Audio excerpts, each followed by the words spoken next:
I wanted to show you how to rebuild these ABC struts on the Mercedes, where they have the ABC suspension. New ones are really expensive, remanufactured ones are pricey as well, but when they leak, usually they leak from the hydraulic piston themselves, and there are seals you can buy, and I'll explain more to you about the seals when I get into there, how they work, where to get them. A little hard to find the seals, but I wanted to show you how to rebuild this. So we're gonna walk through with you guys, tell you what you need, how to do it.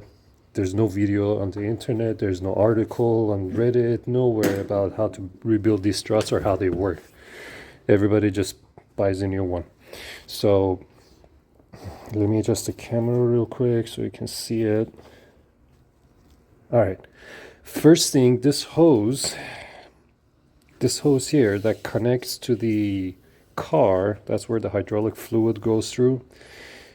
On mine, this one was blistering. This rubber part was blistering and it was about to break, it was about to pop. The issue is new hoses only can get them from Mercedes. Guess how much they are a piece? $200. So for front left and front right, you want two hoses, it's going to spend $400. Then what's the point? So a cheaper option is, what I did, I took off the hose, I took it to a hydraulic shop.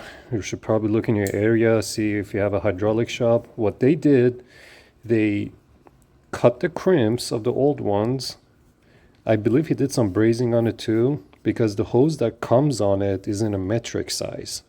And he did some brazing and he was able to retrofit a American size or standard size, I believe it's 3/8, 2-layer hydraulic hose, and then he put some crimps on the ends.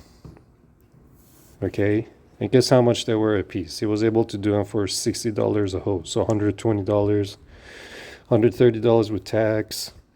It's cheaper than even one hose. So if you need the hose and you don't want to spend $200 from Mercedes, and there's nobody else making it, take it to your local hydraulic shop. They will reuse these old fittings, the quick connect and this bubble flare type fitting. At least that's what my hydraulic shop was able to do. He was able to cut the ferrule, put a new hose section on it, put a new crimp it down. I haven't tested it yet, but I'm sure it's gonna work. So if there was any issues, I'll be sure to let you know. All right, let's get to I'm gonna put the hose aside. You're gonna need quite a few rags. It's gonna get messy. You're gonna need something to drain the fluid in. I've already drained as much as I could just from tilting it over. So the way to open this, the hydraulic unit is up here. The springs is here, and you have a normal, like a generic shock absorber. My car has only 39,000 miles, so the shock absorber is still good, but it's still leaking because this car has been sitting for a long time. The owner didn't take care of it. All right, I want to show you how to get started. So, and I'll show you how to change the top mount as well. So there are crimps here. It looks like the crimps that are on CV joints. There's one here. There's another one here. And there's one on the top here. This one. So don't worry about that right now. Just to open it, what we're going to do is we're going to cut these crimps. Don't worry about destroying them. I'm going to put a new crimp on there. So you just grab it with these, I think these are called shears or something. I don't know what it is, but they work really good on these type of clamps. You can remove them and install them with these. So let me grab this. And just twist it a little bit, pull it. There you go. I cut that one. Yep. So remove this clamp, trash. Remove the other clamp. That's trash. Now you're going to remove the boot. I will probably cut it. Let me grab a cutter. All right. So I'm just gonna cut it down here If you scratch the mating surface, it's not a big deal. Trying to look through the camera.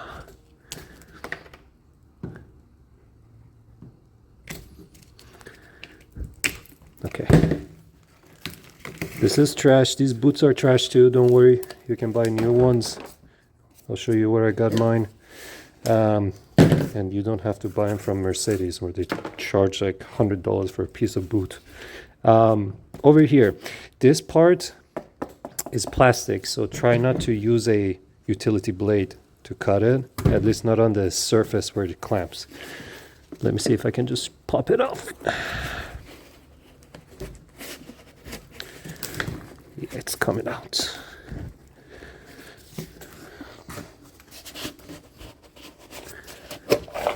There you go.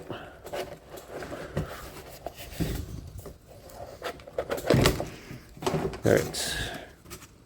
Let me throw away the trash. All right, so after you take off the boot, this is what you're left with. We got the lower ball joint. This is the shock absorber. This is the spring. This is the like a conventional shock absorber. Then the hydraulic part is on the top over here. Okay, so now, by the way, this spring, you don't need to use a spring compressor like you do on a normal car. When this this strut assembly is removed from the car, it's not going to be under tension. So you don't need to worry about, oh, if I remove the top mount and it's going to shoot in my face. No, this you don't need a spring compressor. Now, the next step, we need to remove the top cap. Now, this is on the front on a 2004 SL500. There is a little circle here, and you see the nut here. It has it's a square nut. See, there's 4 sides. Now the issue is you can find a socket that fits these, and this is a 24 millimeter square socket. Okay, 24 mil. It has to be square. The issue is it's really close to the metal over here. So what you need to do, and a lot of this I have to make my own custom tool, so maybe it's not worth it for you. What you go is buy a 24 millimeter square socket. Okay, I got this on Amazon, and you can see the original thickness was that much. What I had to do was I had to grind it down just so it can fit and not interfere with the inner wall over here. Now it fits, you see. I will give you some basic measurements, how much clearance you need. So the socket thickness or diameter originally was about 41.6 millimeter. I had to grind it down to about 34.5 millimeter. Okay, you can do a trial and error. You can put it on a impact like this, keep turning it, and have a grinder that's going to be grinding it. And as far as how much depth you need, it's going to be right about 15.5 to 16 centimeters. That's how much you need to grind off. Right about 15 millimeters, yeah. Just so this can go deep enough into here to open the nut. So, you do need to make your own custom tools, okay? Now, when you're grinding it, you gotta be careful with these corners over here. You see how close it is to the wall? You gotta make sure you don't go too much where it starts to crack. You can see I went a little too much in here. And that will do is once I use this socket like 2, 3, 4 times, this is gonna break. But it's worked for I already did the front right side, so I'm gonna do the front left. All right, so I'm gonna put this socket over here that I custom made. This goes to a 1/2 inch drive. Okay. Now you grab yourself a 90-degree needle nose plier. I ground down the tip a little bit, and I am going to put it, if you see on the, let me adjust the camera. All right, if you see here, you see this bronze ring with 2 white plastics. So you're gonna separate the white plastic from it.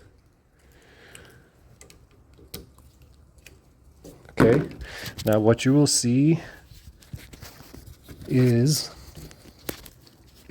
there are 4 holes in that bronze piece. One here, one here. Every 90 degrees there's a hole. What I'm gonna do is I'm gonna fish this through here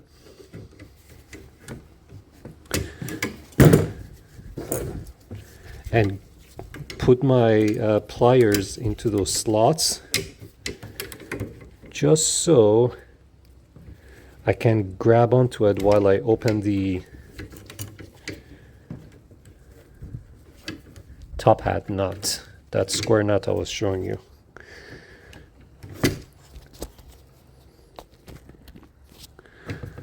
So I'm gonna put my needle nose pliers into 2 of those holes, like so. Do you see that? I'm holding it into there. Now I'm gonna turn this to remove the nut. This is a normal nut, it's not reverse. So let me see if I can get it on the camera. If not, I will pause it and open it, and then I will show you guys.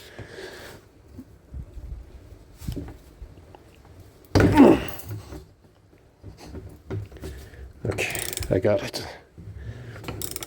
So you just keep on going, keep on going, keep on going until you remove it. The nut over here, I will show you what it looks like. It does have thread locker on it. It's either thread lock or some thread sealant. So let me remove this nut. I'll be right back.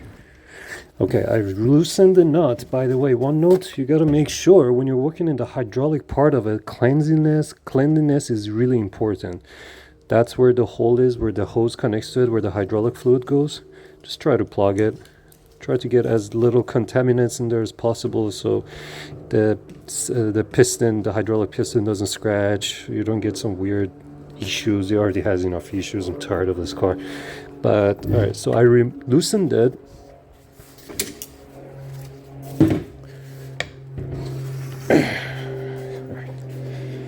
Just turn it and turn it and turn it until this nut comes out. All right. Do you see the nut? The blue part, it's either thread locker or some thread sealant, and the rest of it is just a normal nut. Okay, so you can put this aside. Once you have the nut removed, can you guys see? You can remove the top hat. Okay, don't worry about the orientation of it. I will tell you how to put it on the assembly. So this is going to be your top hat.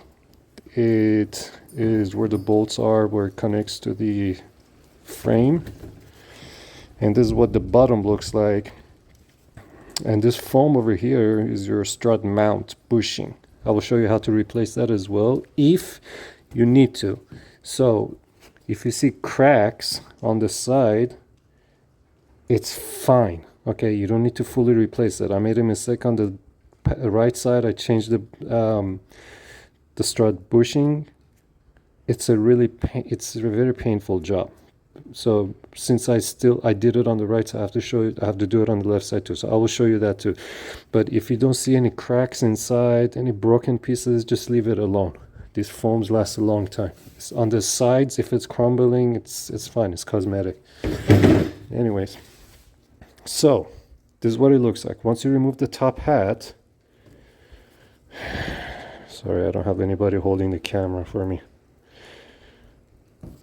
There's this black piece over here. That's where the connector goes to, on top of your struts. Just grab it and pull it up. Okay? And this is what's gonna look like. What this is a level sensor. It goes in through that hole just like so. It goes all the way and sits in the bottom. That's where the electrical connector connects, right on top. And what this does is it tells the ABC control module what's the position of the piston, because there are magnets in the hydraulic piston that shows what is the position. So remove this. You don't need to worry about this. Put it aside. Next thing is we need to separate the spring and the bottom shock from the hydraulic piece up here. So now is the time to remove this plastic cover. It has the same type of clamp over here. Same story. Grab it, break it. Don't worry about it. We're gonna install new ones. You can buy universal ones. And the way to remove this is you pull it towards the top. So, okay, I almost removed the whole piston. Let me I want to remove just the boot.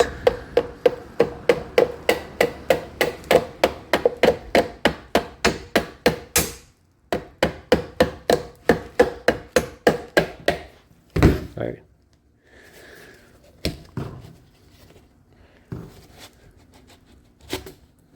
See? It's trying to remove the whole piston. I don't want to remove the whole piston because I don't want to get it contaminated. So I'm going to push something in there to hold the piston in and just pull the boot out. And this is why I plugged this hole. Because guess what? There's so much dirt and sand in here. When I was removing this boot, I was going to get all of that going in this cylinder, in the hydraulic piston. This, you're going to reuse this if it's not broken. Usually they don't break. It's just a piece of plastic. Just put it aside. All right. Next thing is to separate the spring and the lower shock from the hydraulic unit. This is the hydraulic unit, okay? You can see how my hose was leaking. And usually when the seals leak on these, it's gonna leak on the bottom, run all the way down. There's a little fluid over here. This one isn't leaking. The right side was leaking, but since I did the right side, I learned how to do it. I want to do a video, do the left side for you guys. If it's leaking, it will come down. I will show you how to lube up this ball joint too. So next thing is try to get as much dust off of it as possible. So I'm going to put an air compressor, just blow around it. Again, cleanliness is key. Try to get as much dust, dirt, contaminants. See all of this? All of this is going to fly into the piston. It's going to score the piston. So I'm going to put some compressed air, blow it up. I'll be right back. All right, I blew some compressed air. Now I'm going to clean around it with brake parts cleaner. Just try to, oh, by the way, this hole you need to plug it too. Because that goes into the cylinder as well. So plug that hole too. All right, brake parts cleaner. And I'm just worried about the hydraulic piston. I'm not worried about the bottom. I'm gonna wash those later, if you decide to wash it. Spray. Spray. And then I'm gonna blow it off with some air. I'm gonna pause it because this is gonna be loud. All right, so we got the surface cleaned. We got some of that loose dirt blown off. So we try to reduce the amount of contamination that goes in there. Next thing is we need to separate the hydraulic portion, which is this part, from the shock. And that's in different stages. But what you need to do, first thing is you tilt it up like so. Clean around here, some dirt.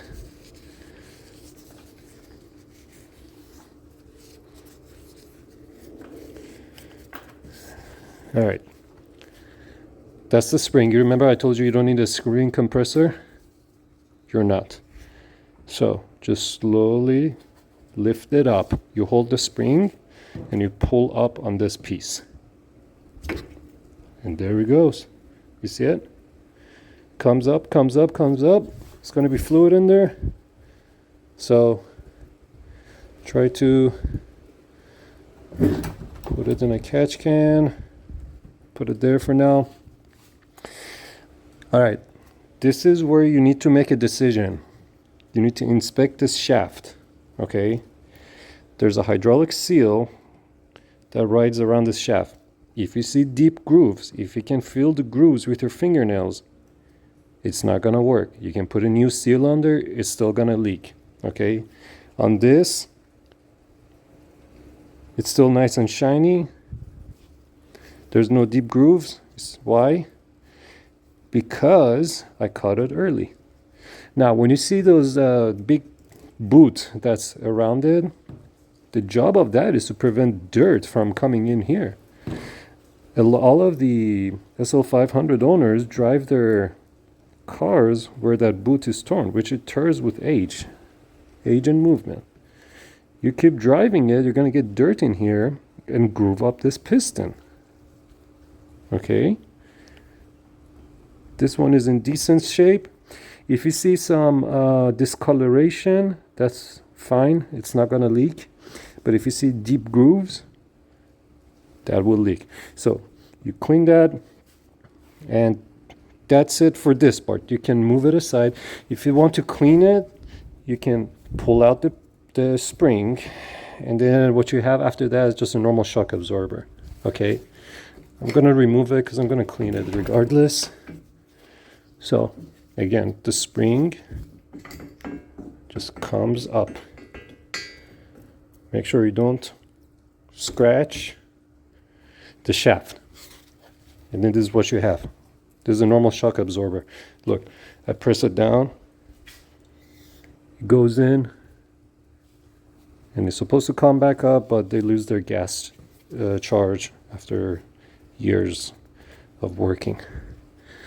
So you clean it, and also you can grab it and pull it up just to make sure the rest of the shaft is good. There's no weird leakage anywhere. So I'll do more cleaning on this later. I gotta clean the bottom over here where the spring sits, but you can put this aside. What I like to do is to put it somewhere where it's not riding on concrete, so it's not going to scratch. So give me a second. I know, not the best position, but at least it's not touching concrete. It's staying. Remove the spring. You can wash this with water and soap later, so you make sure none of the dirt gets in there once you seal it up. Now, we're going to work with this hydraulic piston. Further disassembly required. Just try to clean it. That's what the inside looks like. Okay, so I'm going to turn it upside down. I'm going to remove that just to drain as much oil as I can. Okay. And then next thing is you grab the top, the silver looking part, and you pull away from this part. There's another piston that comes out. Just like so. Have a catch can because there's going to be oil in there. Now, down there is an O-ring, but most importantly, there is a it's like a aluminum washer. Most of the time the O-ring captures it down there, but once you remove this, make sure the O-ring doesn't fall, the aluminum washer doesn't fall in there, or it doesn't get stuck on the shock. And I will show you what that washer looks like in a second. Again, I'm going to try to remove as much dirt as I can. The same principle goes for this piston. You remove it. If you see deep grooves, deep scratches, don't even bother. It's gonna leak.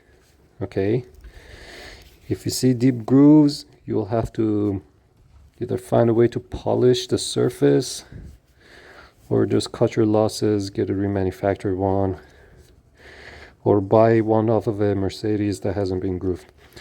Usually, they're fine for the most part. You need a lot of clean rags, and I'm just gonna wipe this section of the piston. All right, inspecting for any major scratches. I see discoloration, I see surface scratching, but nothing deep that has a groove that's gonna leak. The piston is still shiny. There's no rust spots on it because I cut this issue early on. All right, put that aside.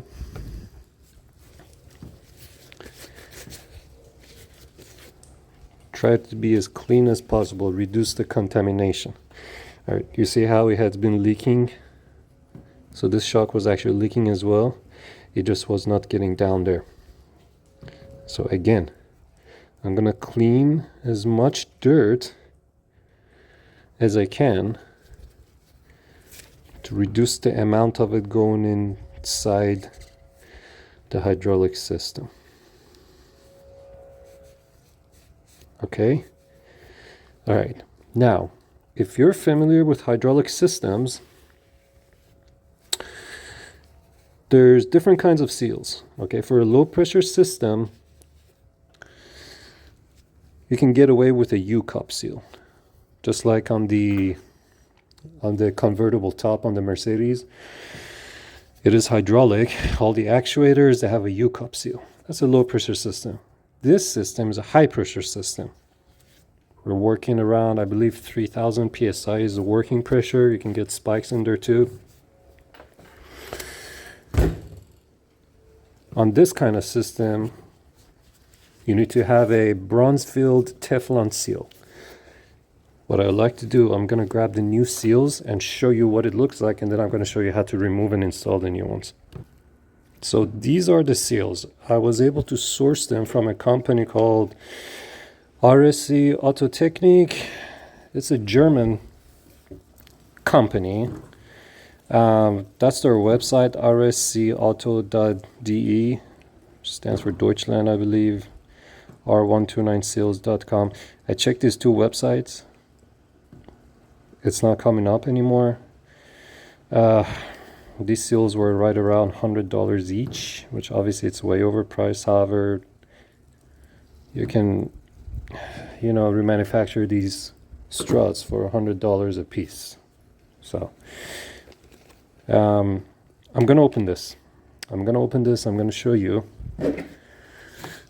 what the seals look like, where they go, and what is their purpose. All right, I have it removed. I removed my gloves to try to reduce as much contamination as possible. We are working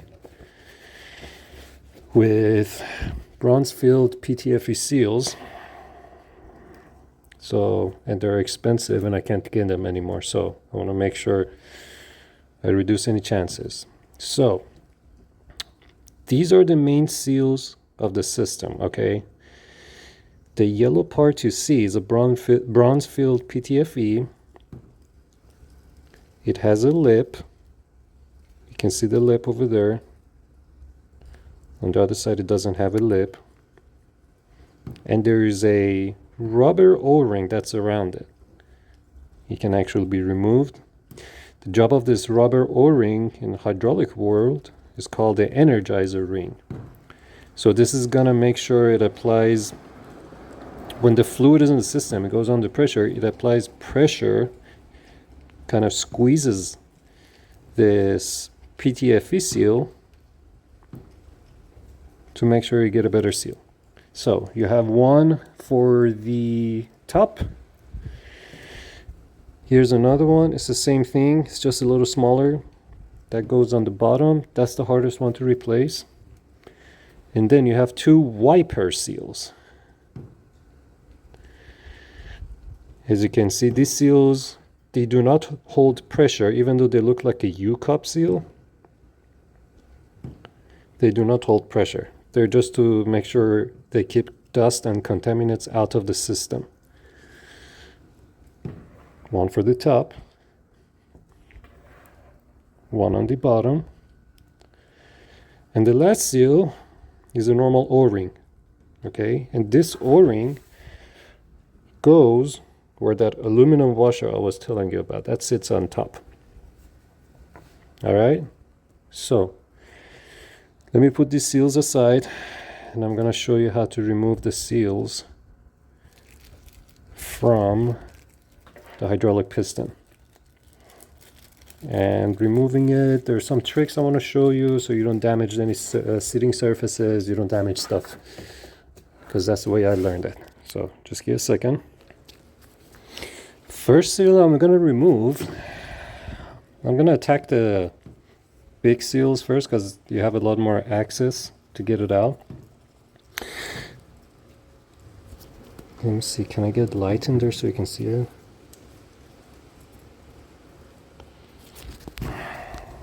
Bear with me. Okay, that's your wiper seal. This bronze looking part, this is the bushing. Do not touch that, do not scratch that, do not destroy that. Okay, that keeps the piston from moving side to side. This part, where I have the tip of my pick,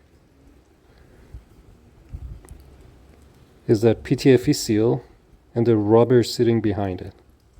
You can see maybe on the camera that it's moving.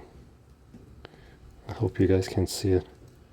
Okay, and it's the same on the bottom.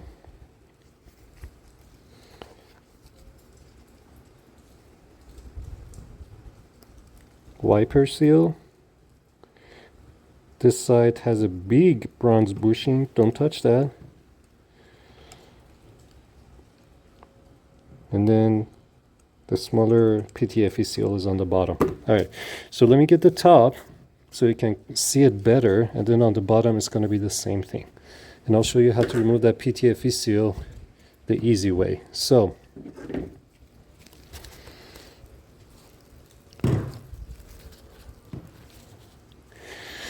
the top one, I grab a screwdriver, make sure it's clean, don't introduce new contaminants, and I go right behind it and push it down.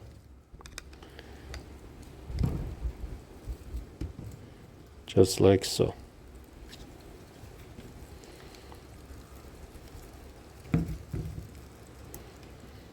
All right.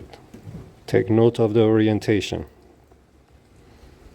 I'll show you which way to go back in there too. But you can see the seal is very hard. It's been squished down. So that's one. Now here comes the fun part. Getting that PTFE seal. What I like to do is to break the seal so I can remove it easier without damaging as much as it is to just try to like put a screwdriver and take it out, because that will damage it. What I'm going to do, you see there's a groove in the metal right here. I'm going to put a screwdriver from the other side, come and tap the screwdriver in so it breaks this PTFE seal right there. Okay, so screwdriver, flathead. Can you see it? I'm gonna come right where that PTFE seal is and just press in.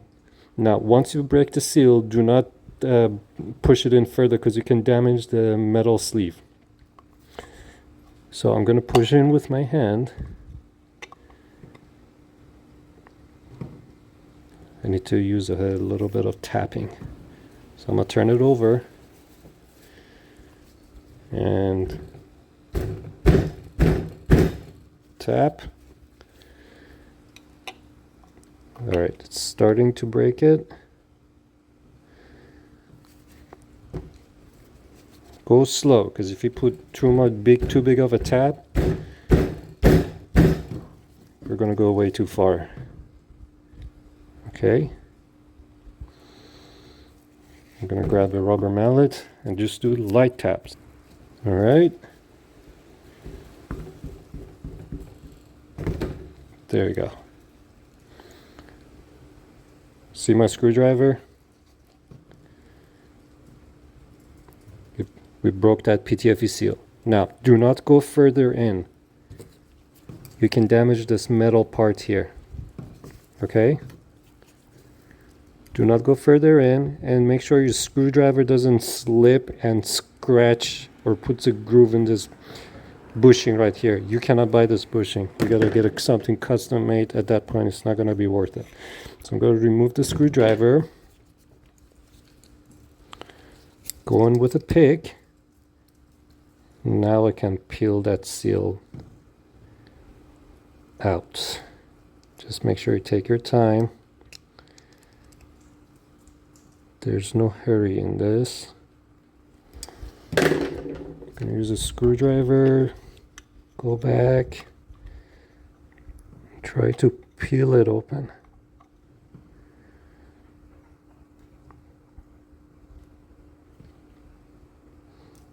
There you go. You see it? There's that seal.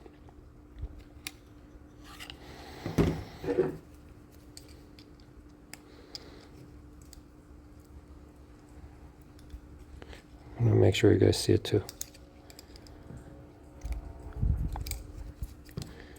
All right. There's that PTFE seal that was installed from a factory. So I broke it. And the direction went in like this. So the part that has a groove, that goes towards the inside of the hydraulic cylinder. Now, once you remove this, do not forget there's a rubber O-ring behind it too. You need to remove that too.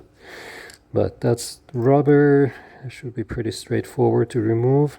And actually, I'm going to show you why these leak. It's usually not because the PTFE seal went bad. It's mainly because the rubber O-ring collapsed. Or, I'm sorry, it got squished. Okay, this is that rubber. And I'm not sure how well it shows on the camera, but it's not like a circular cross section. This inner side and this corner has become like a square cross section.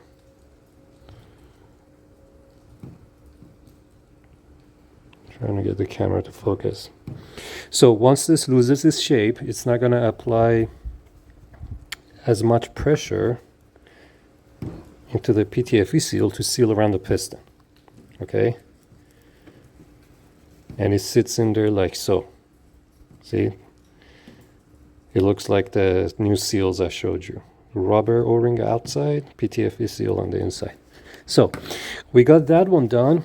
Now we got to get the smaller side, this side that goes on the shaft.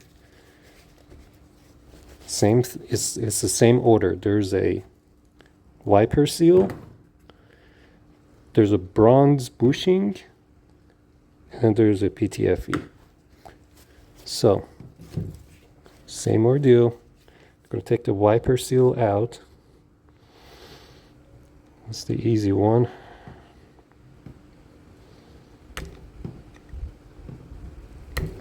Make sure you take your time. Do not scratch any surfaces inside of the hydraulic chamber. You're going to have a bad time. I'm going to use a pick. Maybe a pick works better. This side is a little harder because we got this, it's deep in there. So, and on the assembly, this side is the hard side too. But it can be done. You got time and patience. And not a lot of money. If you don't have a lot of money, you need to trade your time. If you have money, you just go buy a new strut. Saves your time. So, let me play with this a little bit. I'll get it out. Okay. I got that wiper seal worked out of its groove. You can see it. Then I'm just gonna take it out.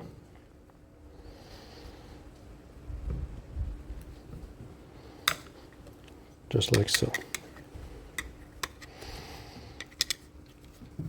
Orientation, again, I'm gonna show you when I install new seals. It's like so. The lip goes towards the outside. The U-cup section goes towards the inside. All right, same thing. We got to get that PTFE seal out. And this one, you got to put the screwdriver from this side. I'm trying to get it on the camera. Maybe hard to see, but you will see it if you're doing it. So you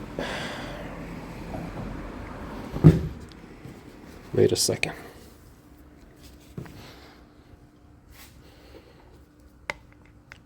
There you go. All right, so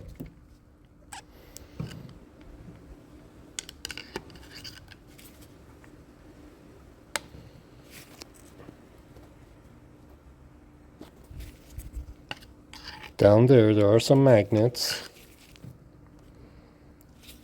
There are some magnets, and the PTFE seal sits right under these. These are the magnets I was telling you about that gives the position of this piston to the computer. So it's these tiny pieces of squares. You see, those are the magnets. Right underneath is that PTFE seal. So you do the same trick. You put the screwdriver and try to tap it, and you try to break that seal too. Okay, guys? So, this may not look on the camera, but that's what I'm going to do. Again, do not put too much force. You can damage the bronze bushing that's under there.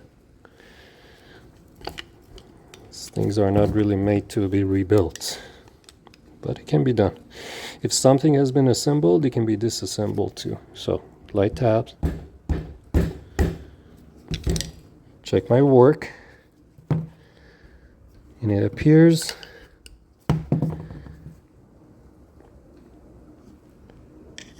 that I broke the seal. Okay, good. So, I'm gonna try to go from this side, then I'm gonna look from this side. You can see the seal down there if you're looking at it from this side. And I'm gonna fish out that seal as well, just like we did on the front side. Okay. So let me pause this because the camera is in front of me. I'll show you when I take it out. Okay, do you guys see it? You see a shadow of it? Again, I put a broken notch into it, put a screwdriver, and I'm gonna remove that seal.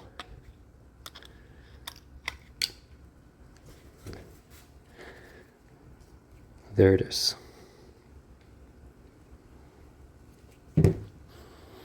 Again, don't forget about the rubber O-ring.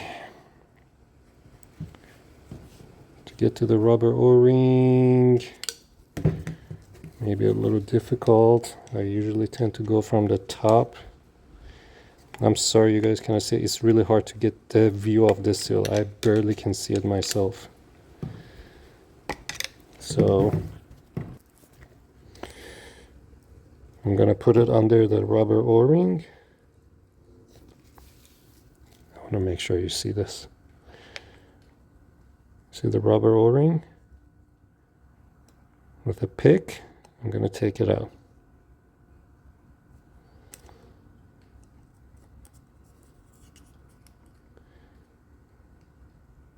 Just like so.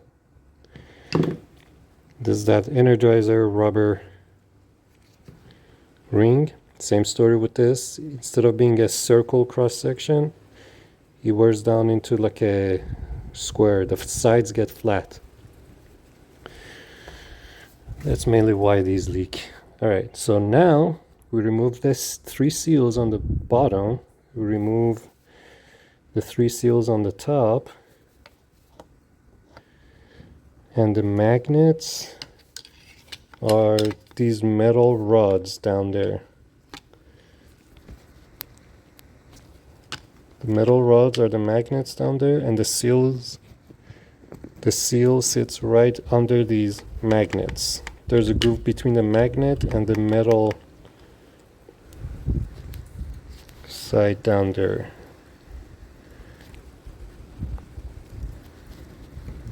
Yeah, see the magnets? These pieces are the magnets. And the seal sits between those square pieces of magnets and the flange right down there. There's a groove. You will see it if you're working on it. Again, it's really hard to show you on that seal. On the bottom seal, on the bigger seal,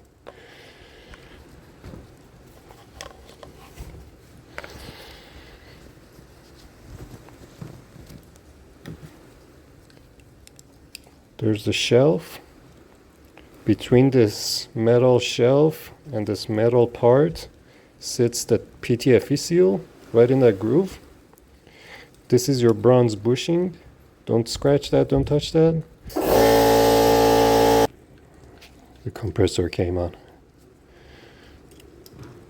Okay, and then in this top groove, we'll see your wiper seal will sit in there. All right. So here's the important part you guys need to know. The rubber O-rings, you can install it, right? These rubber O-rings, you can bend them, you can shape them, you can fill it into the groove. These PTFE seals, this one and the other one, it's like a hard plastic, right? So you're like, well, how am I supposed to get it in there? I cannot bend it like a rubber O-ring and put it in, right? So this is what you guys need to know about PTFE seals. The actual correct way to install it is, if this is our PTFE seal, we need to bend it into that shape. Why? When we take it from circle, we bend it into this heart shape, the diameter becomes smaller, so we can actually fit it into the groove. Because like this, you cannot fit it into the groove. Now, important notes. Bending these seals, once you put them in, you need to bend it outwards, okay? So you need to be really careful, first of all, when you're bending it into this shape, that you don't crack it and you don't strain it. So you know how on a plastic you stretch it too much, it turns white? You gotta make sure, you gotta be careful, you don't do it with this. And when you put it back in, it's gonna be in this shape. So you need to work it out. Over here, you need to push it to make it back into a circle shape. Now, if you use a sharp object to push this in, you're either going to cut it, you're going to put a groove in it, and it's not going to seal. All right? The best tool I found, you could do this with your fingers. Okay, just keep that in mind. It is harder, you need to take a lot more time, and you got to be more careful. Keep these separate so I don't mess up with that. I don't mix it up with that other O-ring. What I would recommend are these tools. Okay, these are called Seal Twisters Install Tool Pack. These are used for the people that work on the Caterpillar or excavators and they rebuild the hydraulic cylinders. It has the same type of seals.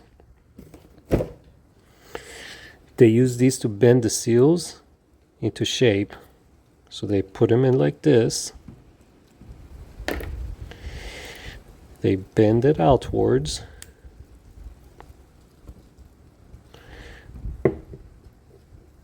Becomes like that. Make sense? So let me do the big seal first, and then I'm gonna show you how to do the small one. So because the big one, the big seal, you can see it better. So that way you know how to do the small one too. Okay. So before I bend it, I need to make sure which orientation I'm gonna put it in. So the big seal goes on this side. And it's going to go down there, right? There is a lip. You see it? It's like a lip on this side. And the other side is just flat. The lip goes towards the inside of the cylinder. Okay? So you do not install it this way, you install it this way so that the pressure can act on this lip and make it expand and seal. On the small side, same story. There's a lip.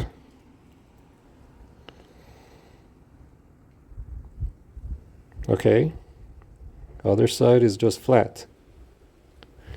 Again, the lip goes towards the pressure side, towards the inside of the cylinder. So it goes in like,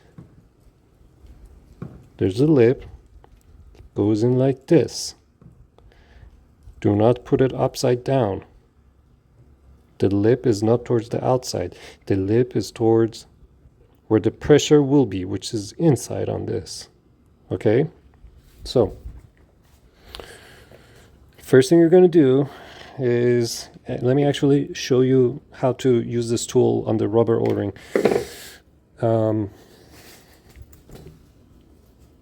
Actually, first thing, I'm going to try to clean out these grooves with a lint-free cloth.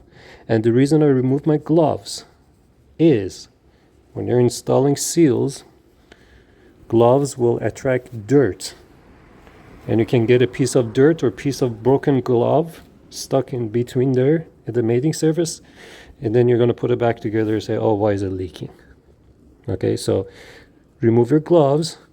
I know these oils they can cause cancer. But that's what you get. You don't have money, you're trading your health and time. Just make sure you wash your hands after. So, I'm going to clean these grooves. All right? I'm visually inspecting any issues. Any dirt. No. We're good. Okay.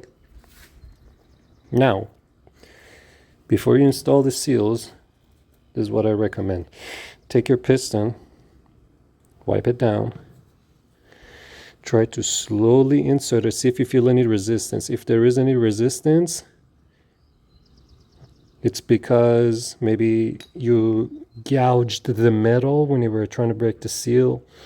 So if you feel any resistance, stop, inspect. Okay? I'm trying to put this up and down. Goes up and down fine. I'm going to look at where I pushed that screwdriver. And it looks like I put a tiny, tiny groove on the metal over there. Can you see it?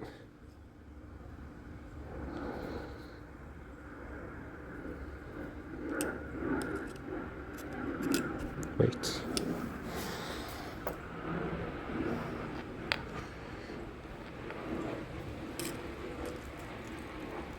Right there.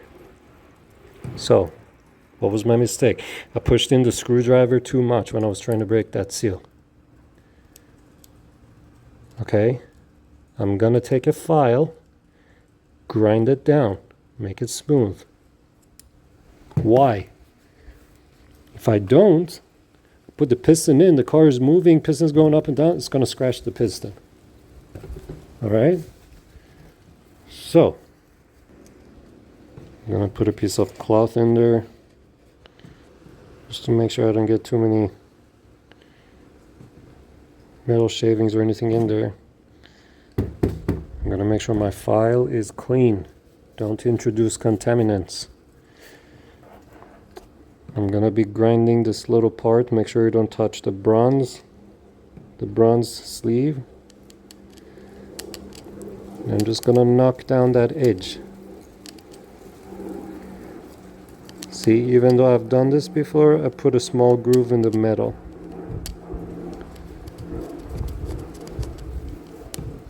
You want to make sure there's no sharp corners that can catch on the seal and break it.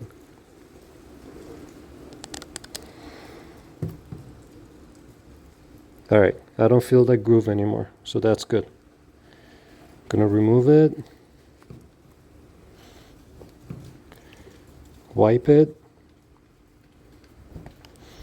Clean cloths, always.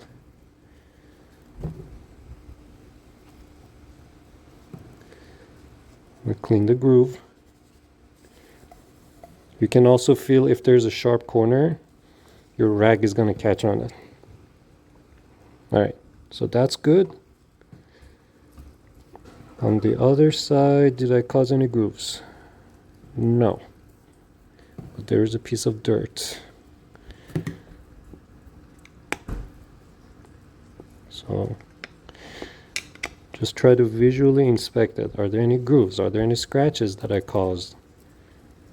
Okay, and remove them. I'm gonna spray the inside with brake cleaner a little bit. Make sure you don't give too much on the bronze bushing. Brake cleaner can melt bronze bushings. Gonna wipe it. I'm going to wipe both sides. So when I install the new seals, there's not going to be trash stuck under there. Alright, so let me show you how to use that tool. It comes in different sizes. There's from small to big. The one I'm going to use for the smaller PTFE seal is the red one. It's a little bigger than the small one here, but this one's not long enough to reach down there. So imagine this was a PTFE seal. I'm gonna put it on like this. Okay. I'm gonna bend those arms around. It would probably help if I put it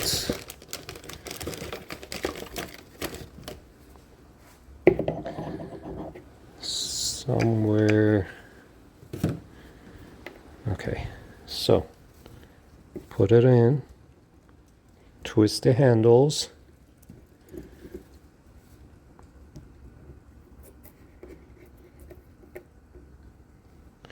and because this is an O-ring, it's bending out of, it's going back to its circle shape, you see? But that's the basic idea. That's how you can install this PTFE seal. I'll show you on the PTFE seal. So let's install this O-ring first. Again, it's gonna go on that groove. So remember where it came from. I see some dirt in the groove. I'm gonna wipe it. See? No more dirts, no more jagged corners. All right. So you can install the O-rings like this. You can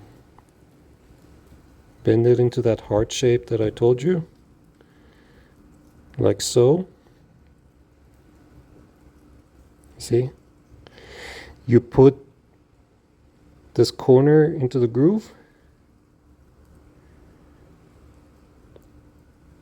and you let it expand.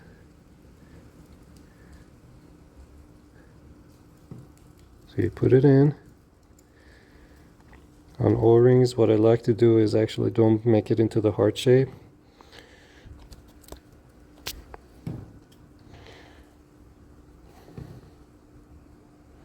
Can you guys see it? Okay. And I'll just work it into that groove. Try not to twist the O-ring. By twisting, I mean don't make sure the O-ring is not twisted like that. Okay? Keep its original shape. Alright. We got the O-ring in there. It looks even on all sides. Beautiful. Time to put the PTFE seal in. Clean hands. Reduce contamination. Alright, which way do I need to go? The lip goes towards the inside. So it goes in this way. I am going to use the yellow one. It's a little bigger.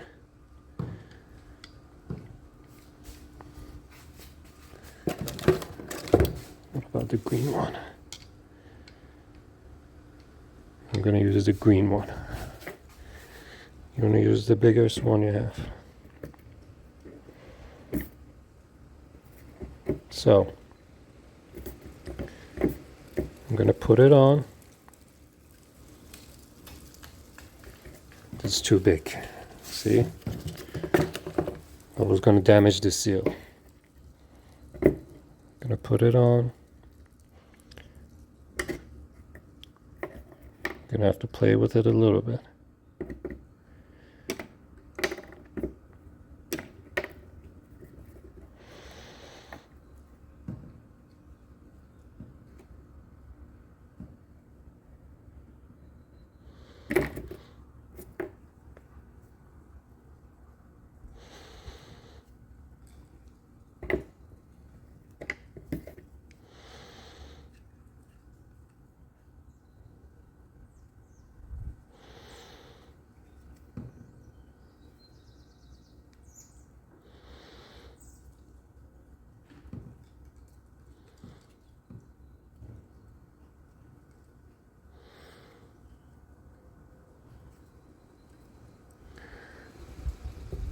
Make sure you're bending both sides evenly.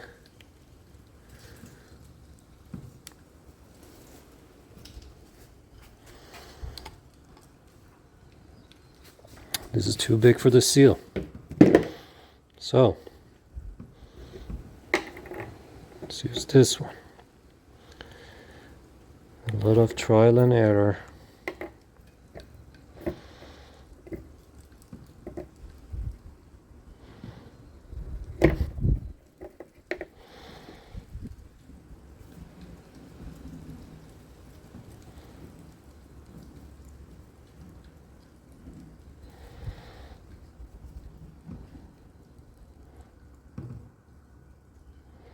All right, you see it? Got it into that heart shape. Again, make sure the lip is going towards the pressure side, and I'm going to put it in that groove that I just put my O-ring in. Make sure we're sitting flat. I'm going to untwist, and look at that. Now my seal is sitting there. Now what I have to do is try to work it outwards.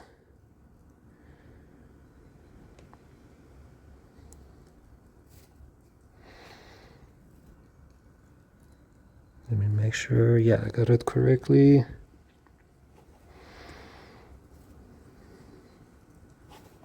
What you can also do is take a screwdriver, use the round side, not any sharp corners. Use the round side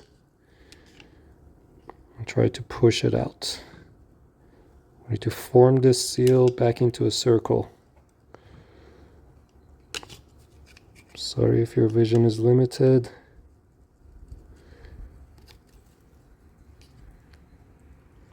There we go.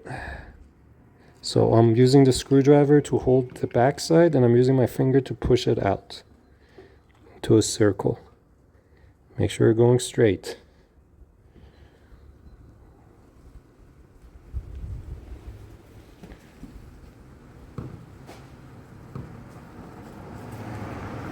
Slowly. All right. You see, I'm getting to the last corner. Clean fingers. Push it in. Okay. There you go. The new seal is in. Now, if you look in this corner, that's the corner that had the sharp bend in it. It's not sitting like a perfect circle, right?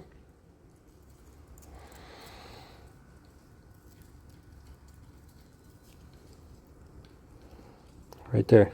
So, here's what I'm going to do. I'll take the screwdriver. Use the round corner. And go in, not any sharp edges, just the round part. And I'm going to slowly work it in a circle until that seal gets close to being a circle, okay? So, just go slow. Do not put too much pressure. The seal should go back to its position.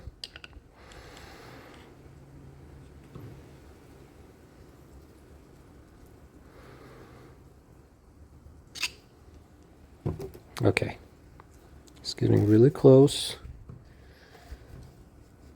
I'm gonna push in with my fingers too. Don't use your fingernails, just something soft. All right.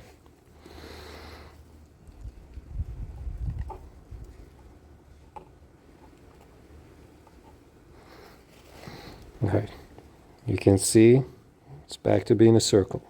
It's not perfect, but it doesn't need to be. You just need to get it as close to the circle as you can, and then when you put the piston in, this piston has a tapered edge. It's gonna go in, expand that seal back into a perfect circle, okay? So I'm gonna push it a little bit more. It's right there. Let me make sure you guys can see it.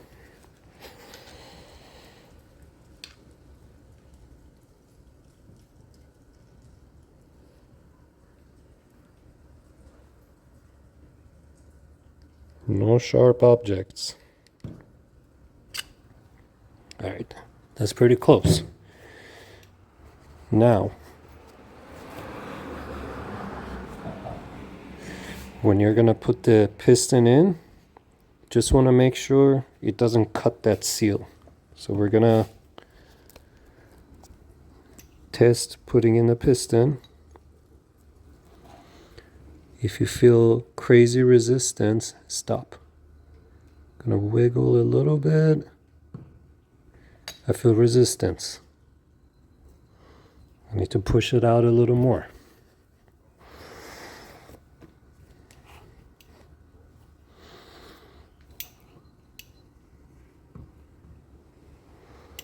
Right there.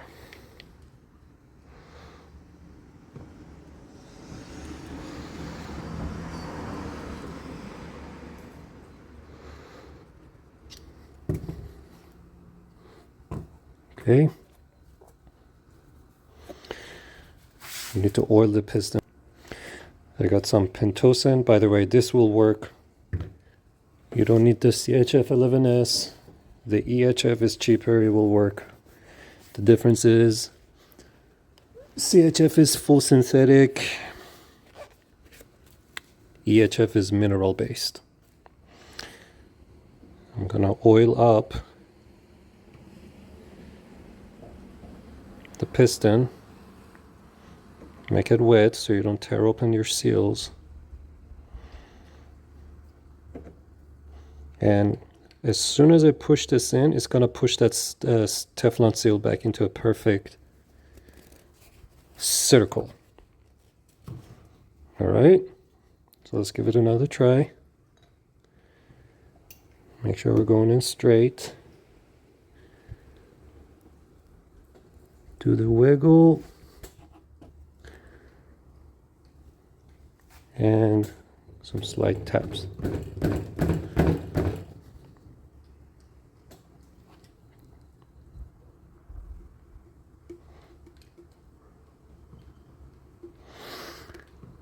Gonna turn it. Okay, still not going in.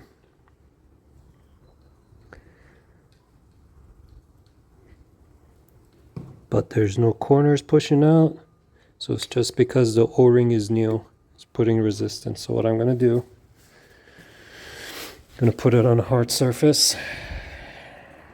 Make sure we're centered, we're oiled, and give it some slight taps with a rubber mallet.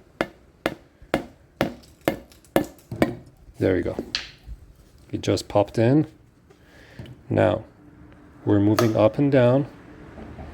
It's nice. I feel it that it's sealing. When I'm twisting the piston back and forth, you can see the oil is turning into like a squirrely line. It's following the movement of me turning the cylinder. So I know that seal is making contact. If you see any spots that there's like a big piece of oil left under, that means that the seal is not making contact. But this one is good. You're supposed to use an actual, it's like a metal sleeve that goes in there that sizes it correctly. It's in the shape of a cone. Obviously, I don't have it. I'm not gonna go build a custom sizing cone for this. But if you look inside,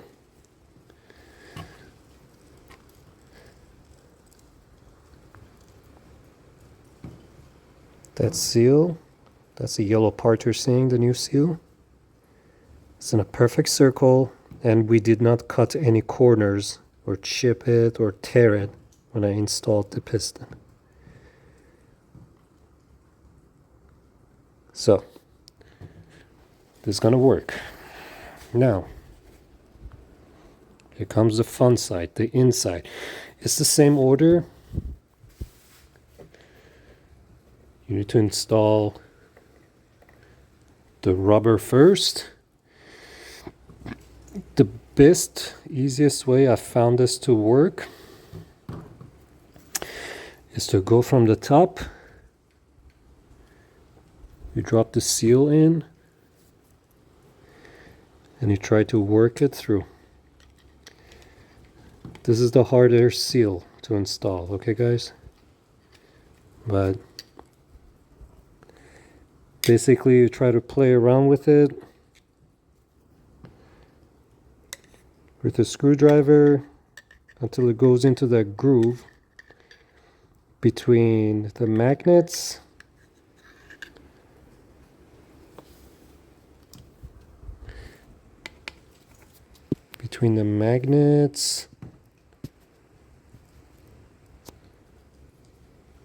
and that flat flange on the bottom.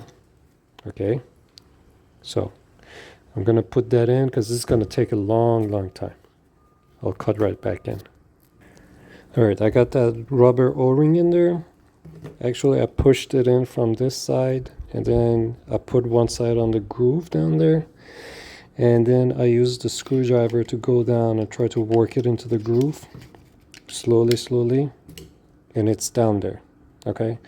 Now, I'm gonna install this PTFE seal. Again, this side is important. The groove, the lip goes towards the pressure because it's the outside, all right? So the groove goes down towards the pressure. I'm gonna do the same thing. I'm gonna use the blue one. It's the first time I'm using these because last time I did it with hand, but let's see if this will work and hopefully no seals get damaged.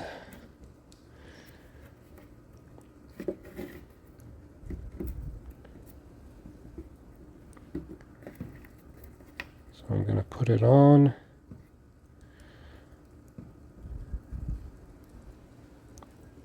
And then twist it around.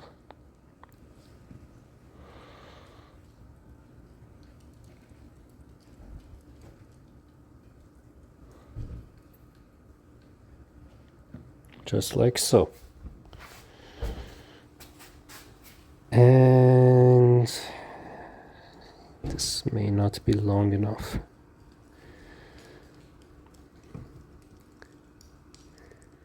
Okay.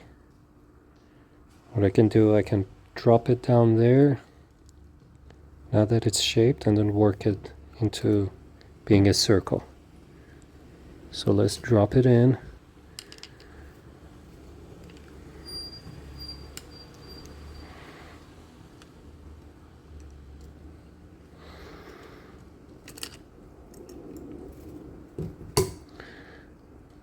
Now I just gotta work it around with my fingers, a screwdriver, a lot of cussing, swearing.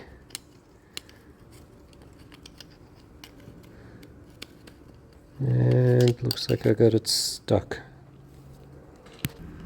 So I got it into the groove.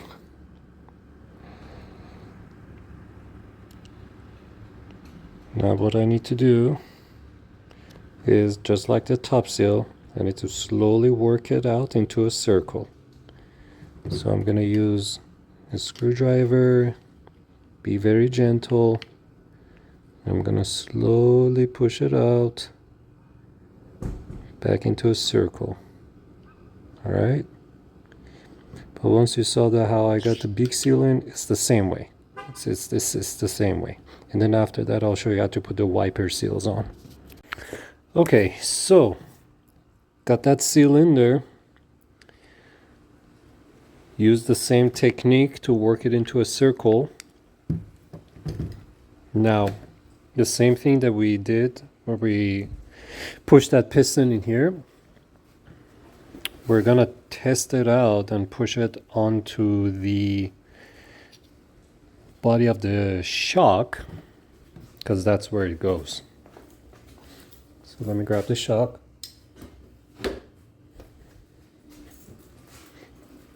Right here.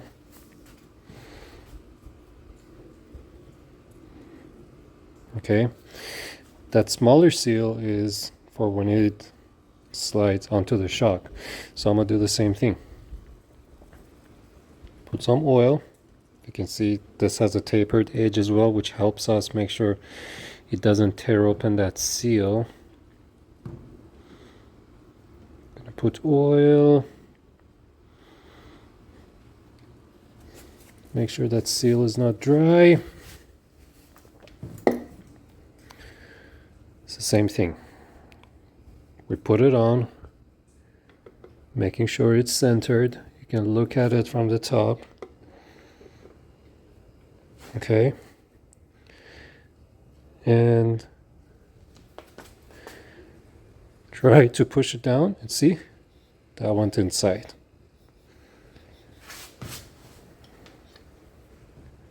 And the seal did not get damaged, did not get torn. Looking at the body of the shock, no crazy grooves from the seal, no fat oil spots. So that seal is good. Now, you can put this aside. Don't need it for right now. All right. It's time to put in the wiper seals. The wiper seals are the last step. After that, we'll be done with this hydraulic part. I'm going to put the small one in first. Again, we have two wiper seals, a big one and a small one. Now, on these, see the edge right there? That goes towards the outside, okay? the U-cup section that goes towards the inside. Again, inspect the groove. We don't have any foreign objects in there. It's all good. What you can do is you can lube up the seal a little bit just to make sure it doesn't catch into that. Now these are flexible, so you could flex it and put it in place. So I'm gonna put one end into the groove.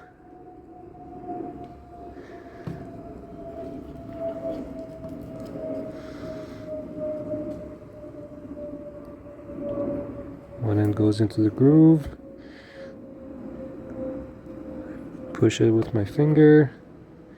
Hold it. Now I'm gonna work it in. Make sure it doesn't twist.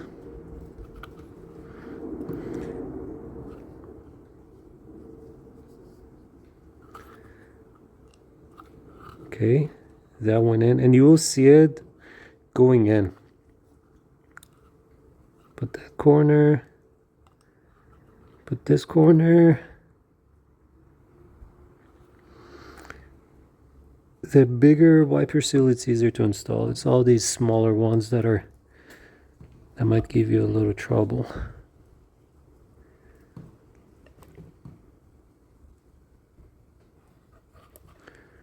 Okay, so I'm gonna work it in. Actually, I'm gonna use the same tool that I used to install those Teflon seals, to install these seals as well, because these are giving me a little hard time as well.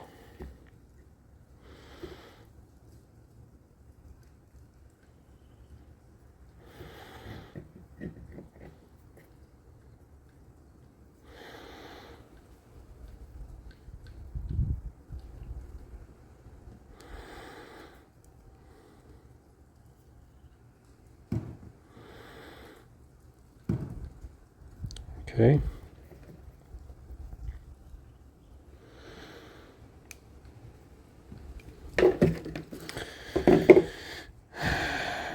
This is a little too big. Okay. I got it shaped into the part. Again, the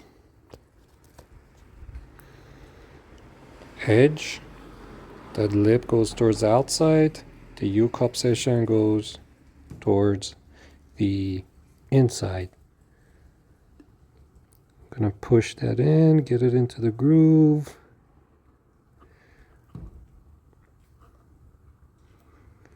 Again, these smaller seals are the ones that are gonna give you the most hard time.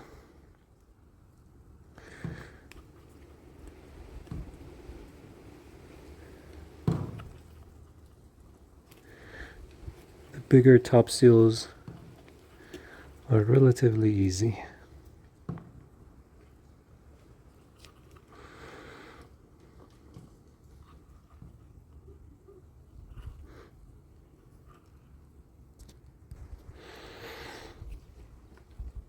All right, I'm getting it in. Same thing, I'm pushing it back into a circle. Now, you're gonna look at it, it's gonna look jagged. That's because all of the bottom and the top lips are not sitting perfectly. So the corner here and the corner up there need to go completely into the groove. So you just play with it, push it up, push it down. It needs to be a perfect circle, okay? All right. Just got that wiper seal on. Move your finger around like this while you're pushing it. Make sure there's no raised corners. That's how you know you got it completely in. Okay, so that's in. Now let's do the top one. This one you may be able to see it better. I'm gonna oil it, oil the seal, inspect the groove. Any foreign objects? Any dirt? Nope. Weld the seal. And let me zoom in for you. Push it in. This one you can probably do it with your finger. You don't need to bend it with that tool into the heart shape.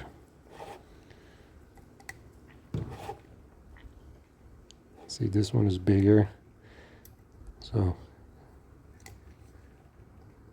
it's gonna be a little bit easier. Oh, actually, I forgot to tell you. The lip is towards the outside, the U-cup shape. You put it down, just like so.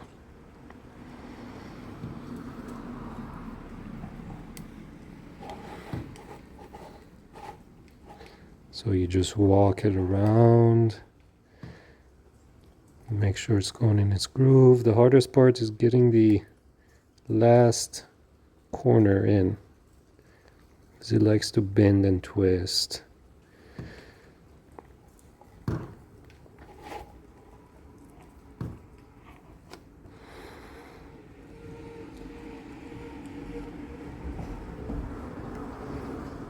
Oops. Sorry, there you go. So you just play with it, push the top in, push it in, lift it up, make sure you get that bend out of there. Because there's two lips, there's a one on the bottom and the one on top, and they both need to go into that groove.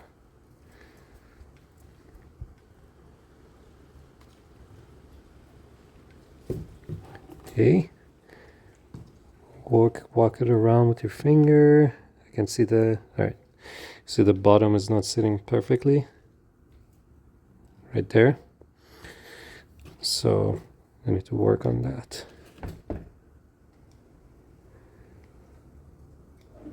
To push it in.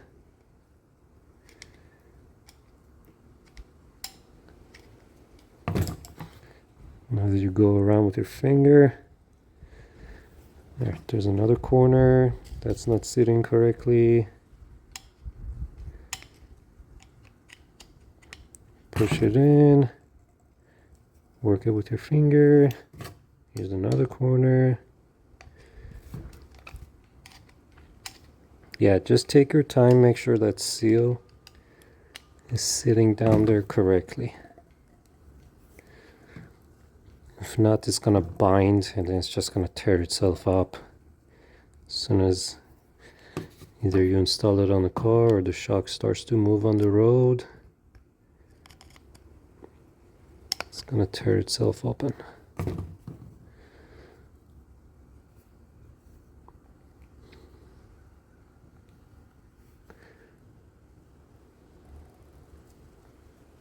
That's it. And that is how you rebuild the hydraulic portion of it. Now there is one more seal that's not gonna be on here. It's gonna be on the piston. And also there's gonna be that aluminum washer that I told you about. That one you can reuse that. I've been reusing it. I'm gonna show you how to take care of that. Before I go on that, I do want to try putting the piston in just to make sure the seal is not binding anywhere.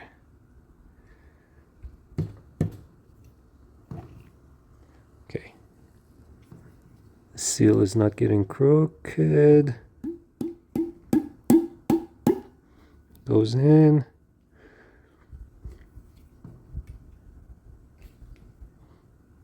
Okay, this is binding.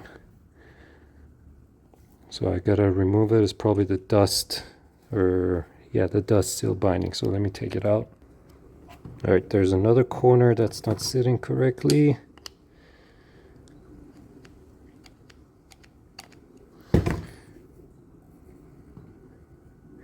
And you can tell by looking at it, if there's a corner of the seal that's not sitting correctly, it's gonna look like it's not like a perfect circle. Oh, this one was dry too. Make sure you have lubrication on it, otherwise it can stick.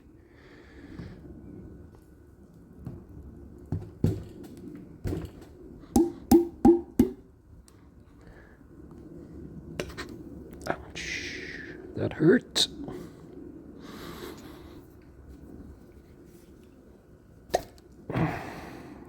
Okay, that's good. Still dry. Make sure you lube up these seals inside and the piston when you're assembling it and testing it, because you can put a strain on your hand and the part as well. Okay, there you go. It's working smooth now.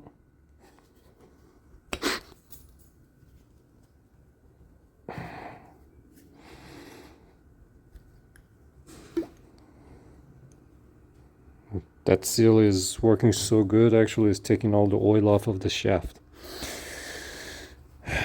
But no worries, once the car is on, the system is under pressure, it's going to fit itself with hydraulic oil. Now remember, this seal, the wiper seal, is on a perfect world, it's not supposed to have any hydraulic fluid on it. This is just to keep the dust out. So the main Teflon seal that we replaced, the PTFE seal, that's the one that's actually going to keep the oil in. All right, so let's go onto that piston. So I'm looking at the piston. Down there, you can see there's an O-ring. Okay, so I'm going to remove that O-ring.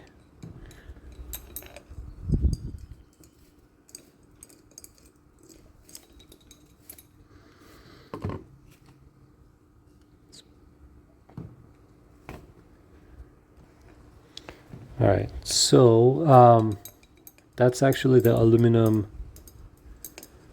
washer. So what you do is you try to get a screwdriver or something and try to push it out of that hole right there. You can see the washer, that aluminum seal. I'm gonna push it out from this side. Okay. There it is.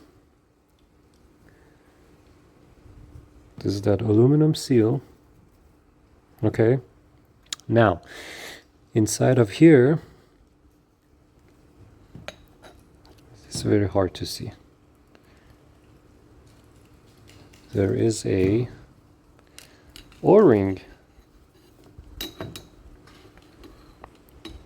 right down there. It's really hard to get it on camera.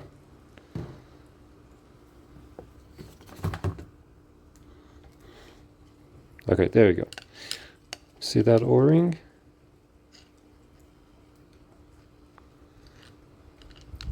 Right there, right where it's touching. You take a pick.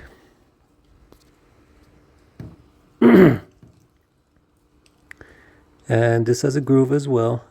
You take the O-ring out of its groove.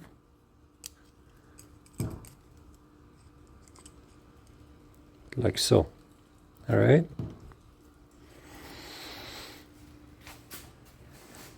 This is the last O-ring that was in the kit. It's this one.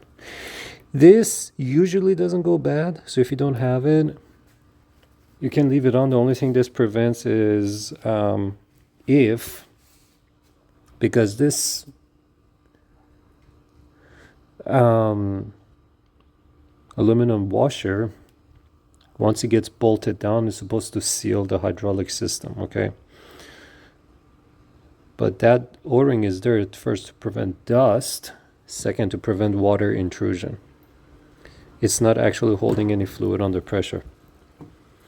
So you just work in the reverse of the removal. You need to Get the new O-ring back into that groove. And this is the part you're probably gonna, like I said, small seals, small, there's no access. But once you look at it, you will see it. So I'm gonna work on getting this O-ring into that groove. Actually, before you get anything down there, the mating surface needs to be cleaned because that's where the aluminum washer sits in. So take parts cleaner and spray on the inside. And look down there, make sure there's no pieces of the thread locker, because when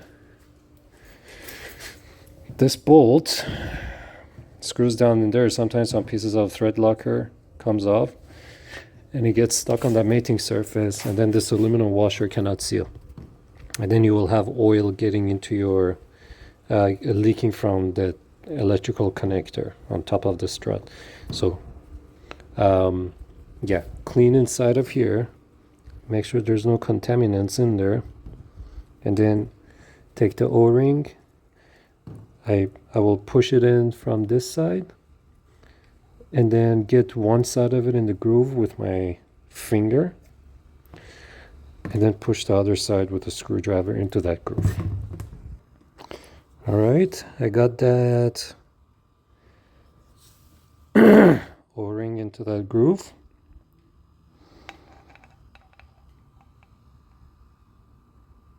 Right down there. You can see that black ring. Now, I'm gonna take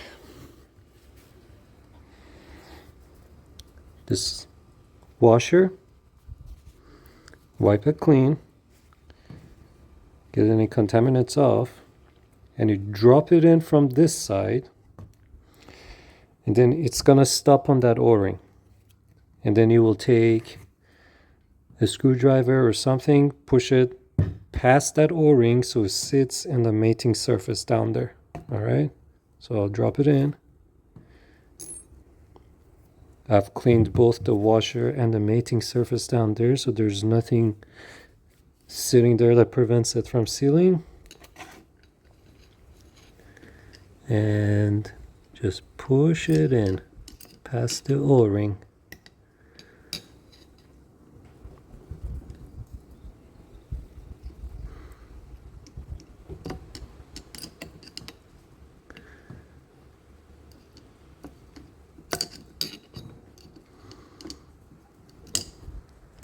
If you're having a hard time getting the aluminum washer to go past the O-ring, what you can do is drop it down there, make sure it's sitting kind of flat, not at an angle. And what you can do is take your shock,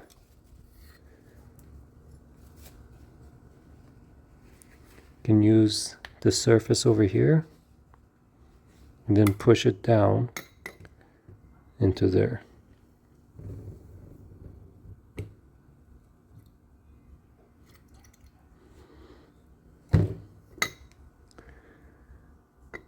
Just put it in. There you go. Now that aluminum washer is past the O-ring and is sitting on that mating surface.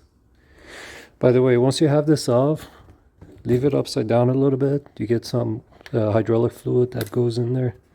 It's a dead hole, there's nothing in there. It's just to clean it out.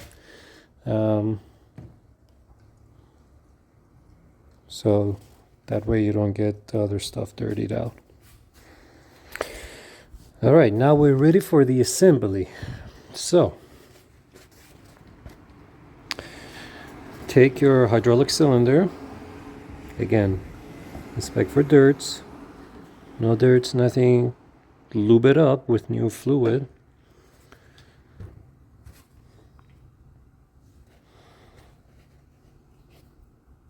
If you need to clean this, this would be the perfect time. I'm going to clean it. Making sure the piston is clean. We're going to lube this up too.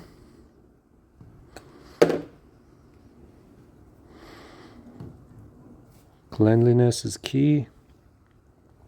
And we're going to push it into our hydraulic cylinder. Making sure we don't go at an angle, making sure we don't tear open the seal. So try to go straight and watch it.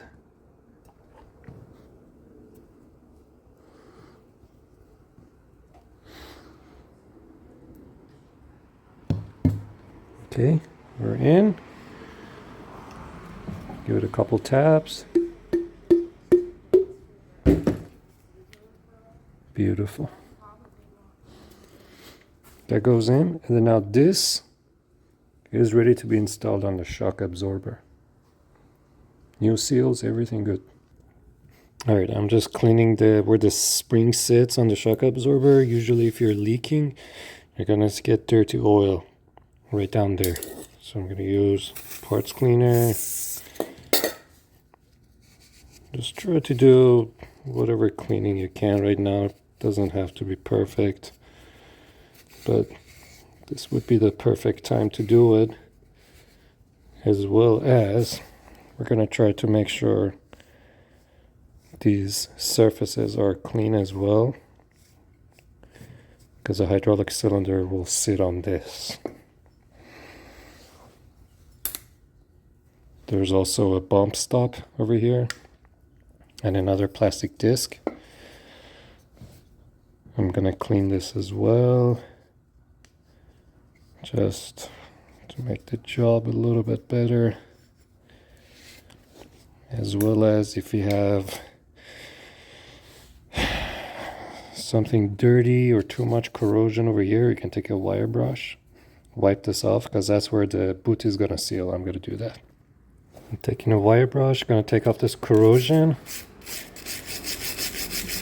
Doesn't have to be perfect, just want to get the loose stuff out.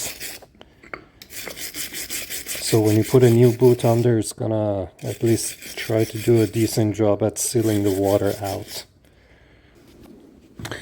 And then also, this is where the spring sits. I like to take a little grease and just on this part that's cut into the metal, I put a little grease so it doesn't start squeaking.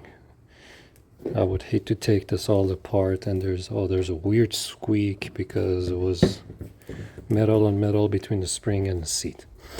The rest is fine. Only wherever you see that it's making contact. Next, I take the spring. I cleaned up the spring a little bit and I just drop it down very slowly and make sure not to scratch the body of the shock. Don't scratch it. Don't scratch the chrome cylinder. All right, and it goes into the groove just like that. Okay. Next thing, we are going to put the hydraulic portion on.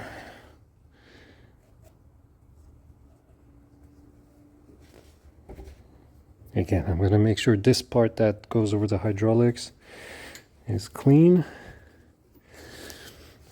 I'm going to put the pentosan fluid, oil it up. I'm making sure this top part is clean so it can seal. Just do plenty of oil. A little oil that's left over can be wiped later, so don't worry, oh, I got to go all the way down or not. So just put it on. And then the piston is going to go down, and as you can see there's a groove and a notch over there that corresponds to the groove and the notch on the spring here. Okay, but don't worry about that, just worry about making sure you put this on straight and you're going in the right hole. No jokes, please. Okay, that's on. And boom, that's right in, and we're gonna put it right there. All right, now this is your rebuilt shock with the seals inside. We still have to put the dust covers on. I got to show you how to change out the mount on this, which I'm actually debating to do it or not, because this one's still fine functionally. But I changed the one on the other side, and the other one is too tall. And that's gonna hurt my OCD. But for now, you can take the level sensor, make sure there's no dirt, contamination, pieces of grass, hair. You can take this and drop it down that hole. And you go until, actually, do not do that. Yeah, do not do that. So let me take it out. All right, the sensor, you can put it in last. One thing you want to do is put a screwdriver on that bronze piece, and while you're holding the hydraulic assembly, and push it up. And the reason you're doing that is because you want to get on the top, you want to get the body of the shock to come past those seals, so you can make the screw go in and also hold this shock. So I'm going to push it all the way until the body of the shock comes. You're going to have to look from the top and align the body of the shock to go past that O-ring that we just replaced.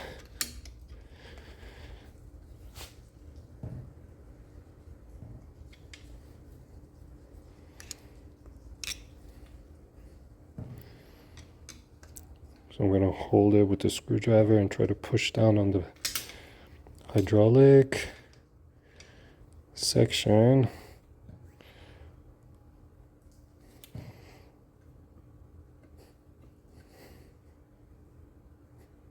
Okay.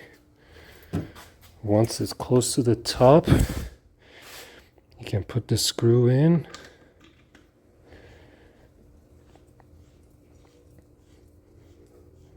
Once it's screwed in, you can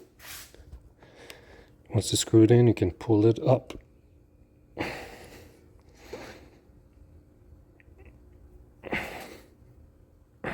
Okay. Gonna take the screw out. Okay, now the top of that shock absorber is sitting right at that aluminum washer. Okay. I'm gonna give it a little more. One thing you can do is you can hold it by the screw and then tap on the body with a mallet.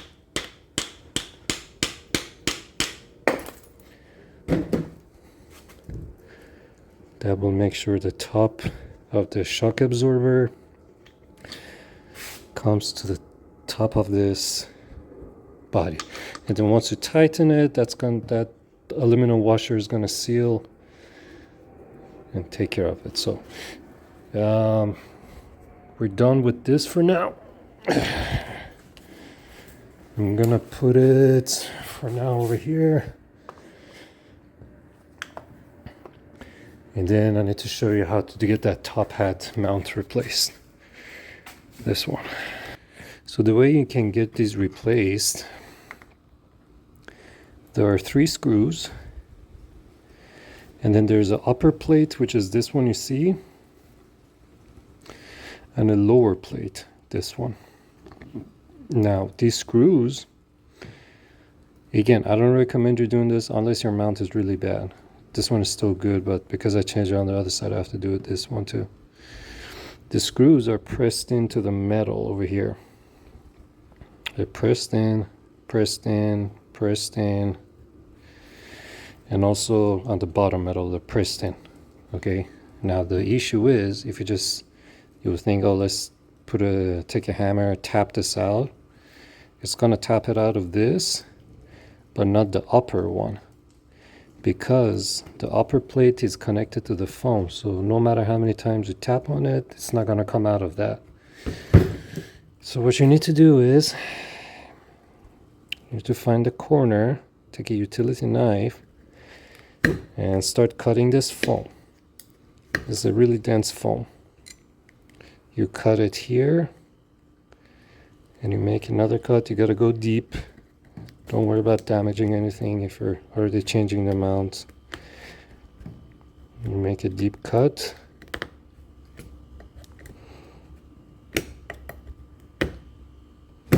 Until you hit the metal. And then you make a cut this way. And so you pretty much are taking out a triangle out of it.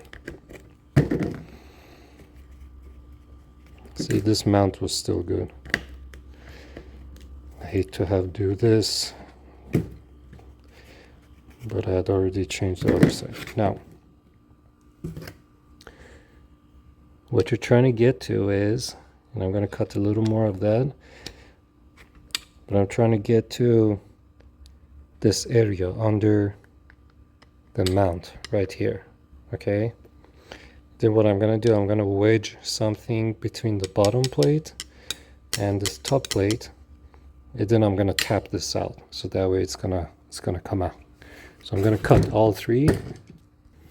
All right, so I cut the triangle on all three corners,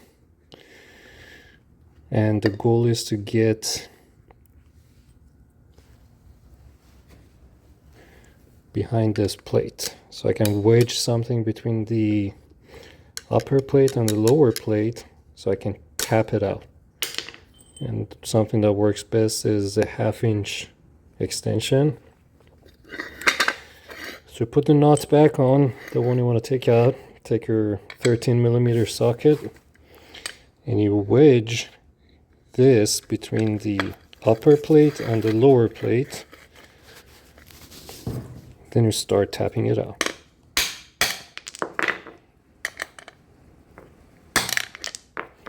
Gonna bounce on you.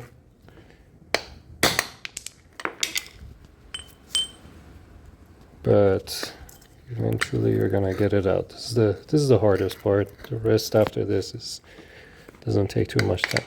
Don't try to hit it really hard the first time, you will bend the screw.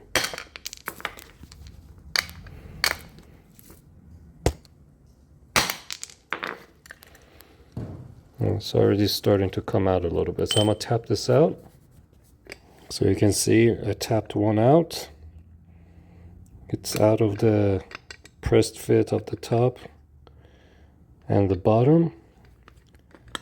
Now I remove the screw, put it on another one. There's a bolt.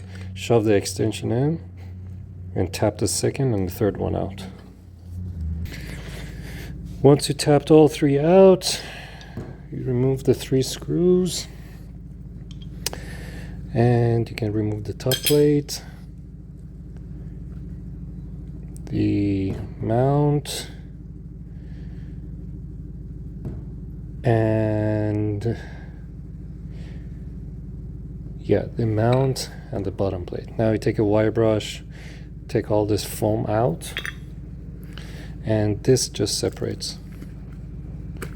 It's not glued on, it just separates like so.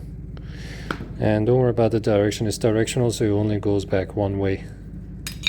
Let me take a wire brush to this. So these are the mounts I've got. I found them on eBay. It's like it's polyurethane. So it's not the original foam from the factory. And as a matter of fact, it's a little bit thicker. But I did it on the other side, find it to work. So I took a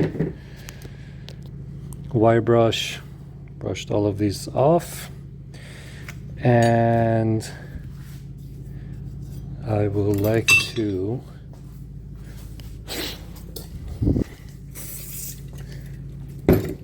just clean the surface a little bit, and then I'm going to show you how to put it back on together and press them back in. If I'm not mistaken, on the other side all I did was screw it in. Now these, if you do bend it, you can put it on the floor or on a flat surface and tap on the ears. Tap on the ears to make them more straight. It's just stamped steel. It's fine. It's gonna be fine. So you put it on. So this is the bottom. That's the bottom. This goes on here, and I don't believe this plate is directional. Yes, it is. So you see, it's not lining up. This and this, but this doesn't line up. You turn it, doesn't line up. Only two line up. You turn it, now it's lining up. So this goes, it's the same story with these pucks. This is supposed to sit in here. Again, doesn't line up.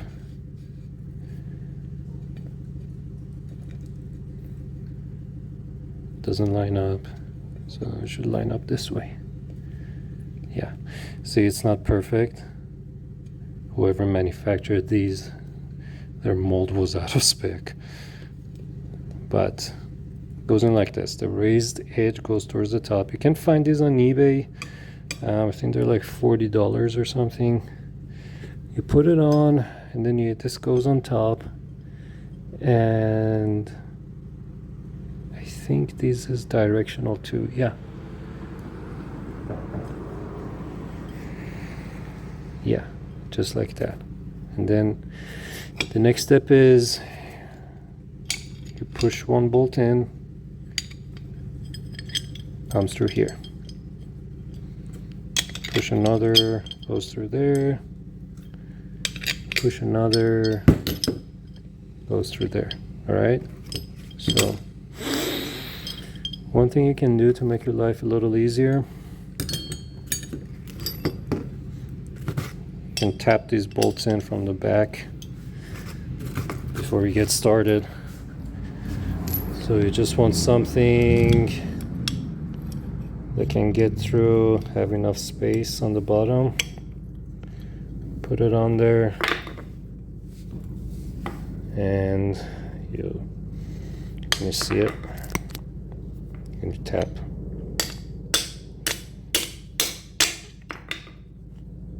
See, we put that one in.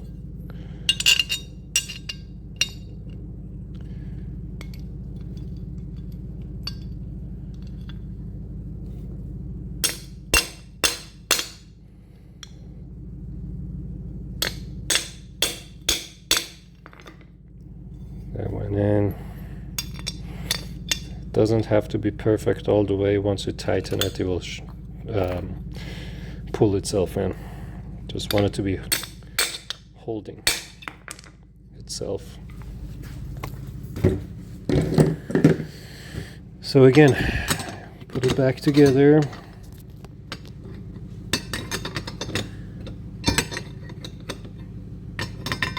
Yeah, there you go. Make sure it lines up. And make sure that lines up. And it does. And then you put the top plate on.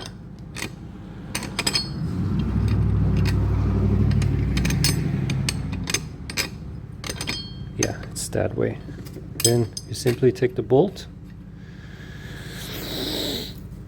And I'm gonna use an impact. Put all three nuts on. And basically you want to tighten them until that part that was pressed in goes back into the top plate. Now this disc, this mount if you want to call it that, it's a little thicker, so go slowly. Check. Still need to go more. Go one by one.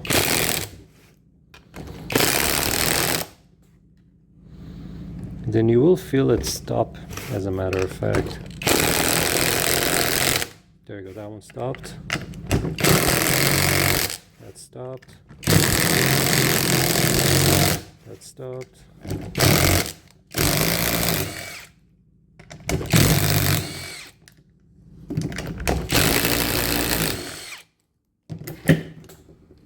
Check that out. They got pressed back in. See, the mount is too thick, so it's bending the plate. But nobody else makes it, so that's the only option available. The only thing is it causes a little issue when you go to tighten that nut because it's thicker. This part is sitting more down, but I was able to still get the nut tightened on the other side. If you want to make it easier, you can cut this back a little more, probably to about here. Got the mount. Let's put the dust boots back on. So I got the shock back. I'm gonna put the top dust cover on. Now you see a part where it has a half circle. That corresponds to the port where the hose connects to. So that needs to go there. So I'll pick it up.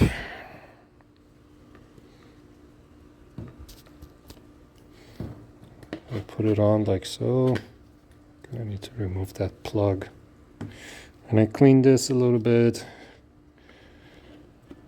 And I'm gonna line up that port.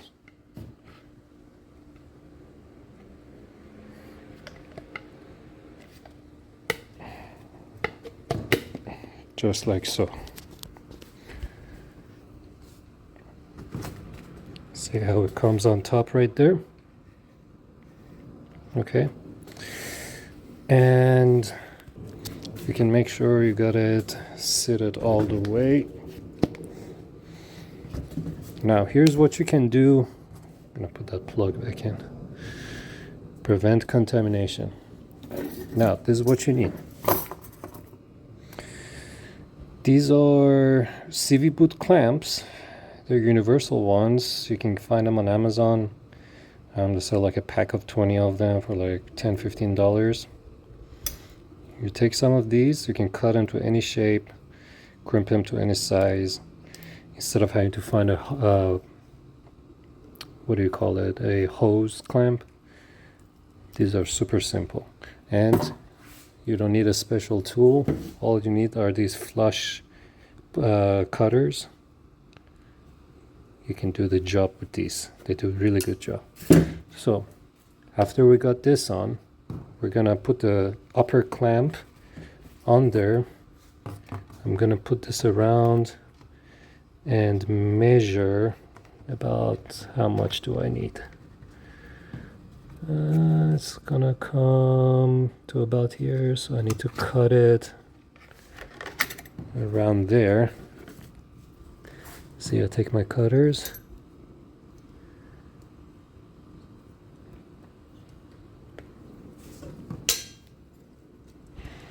And I can cut the excess.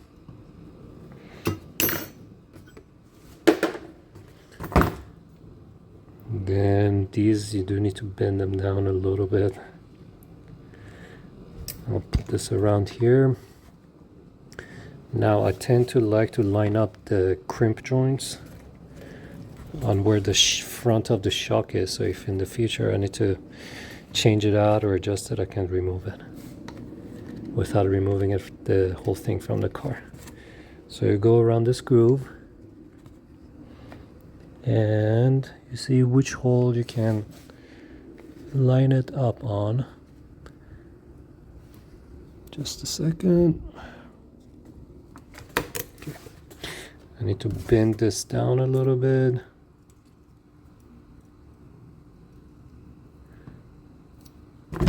Get it more of a circle shape. Make sure your boots did not slide up.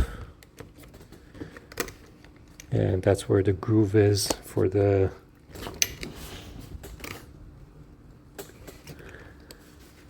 hose, for the clamp.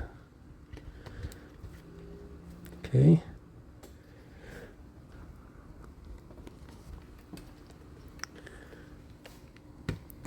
Apologize for the angle. I need to see.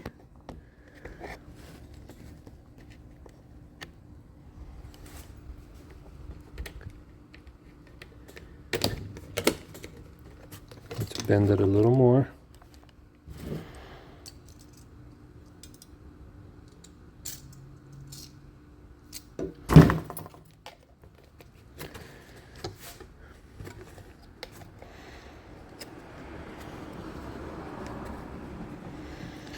That's the thing about universal clamps and parts.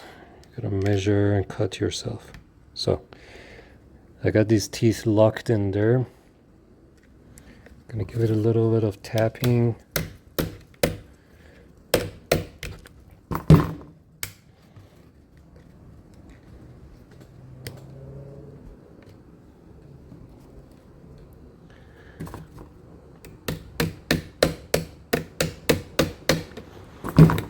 Give me a sec. All right, I got it locked in. The boot is in the right place. And on this tab, all you do is put your flush cut pliers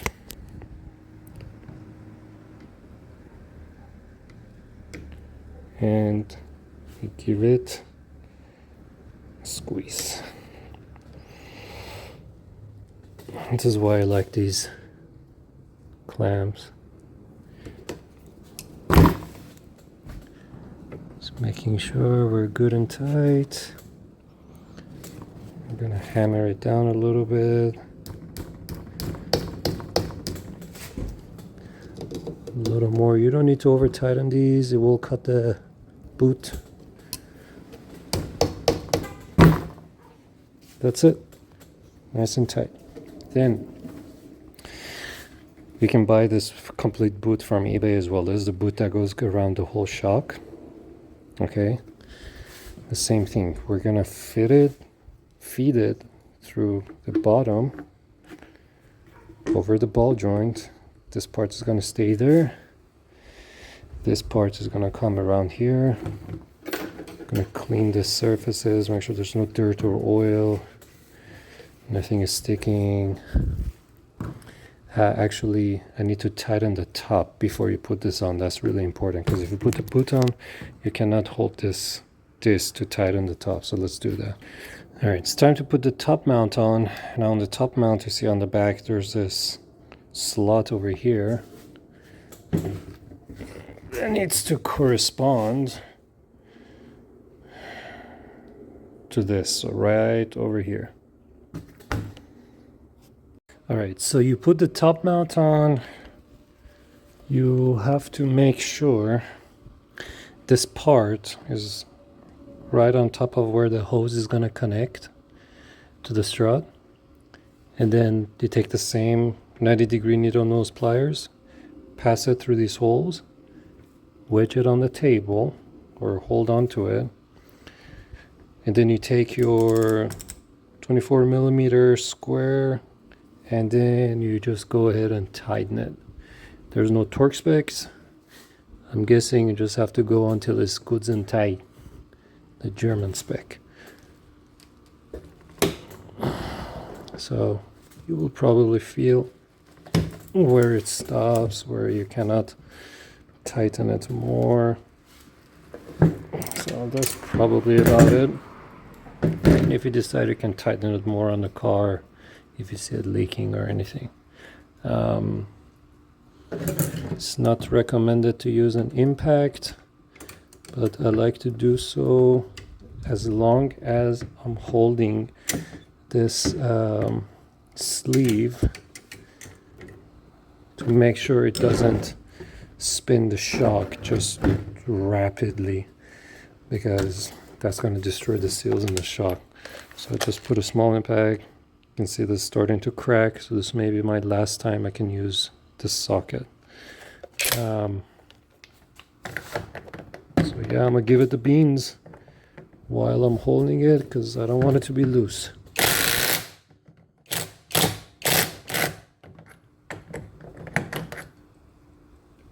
That should be good.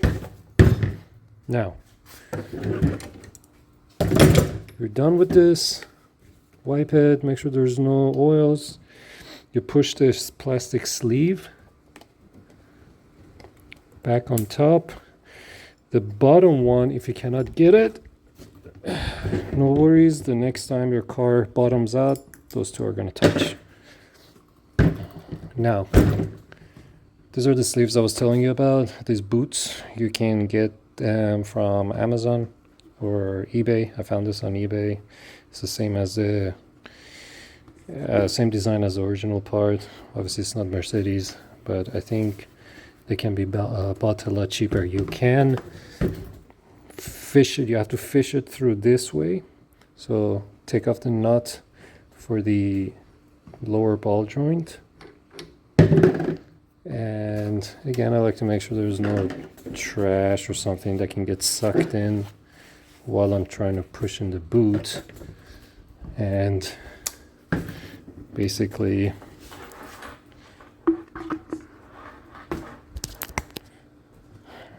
gonna put the boot on, push it down,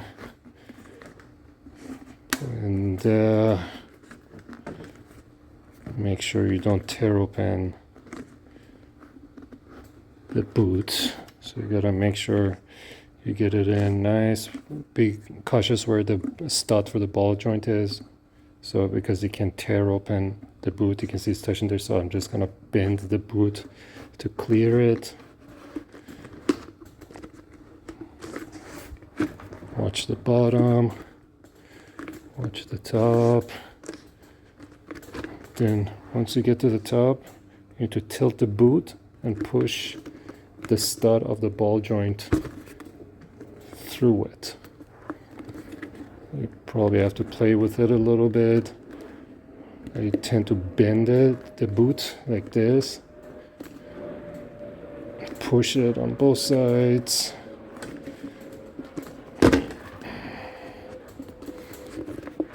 Until you get the stud of the ball joint popping through the boot like so. And then you push it all the way through, just like that. Now, you have to line up this boot to this groove. So make sure the boot is not folding over. Just take your time and push it down.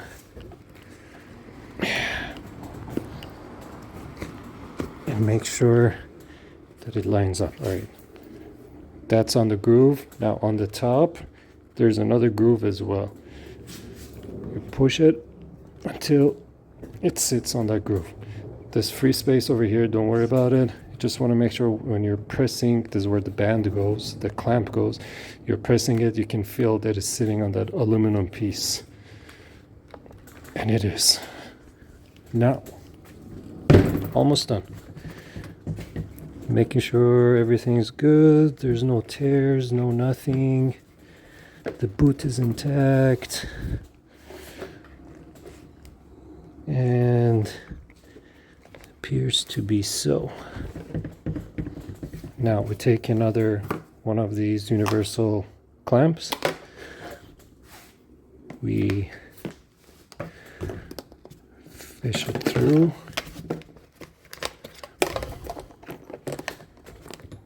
Again, make sure it's sitting. See, this one is not sitting correctly, so I need to push it a little higher. Now it's sitting. And then we'll line it up again, find a couple holes that match.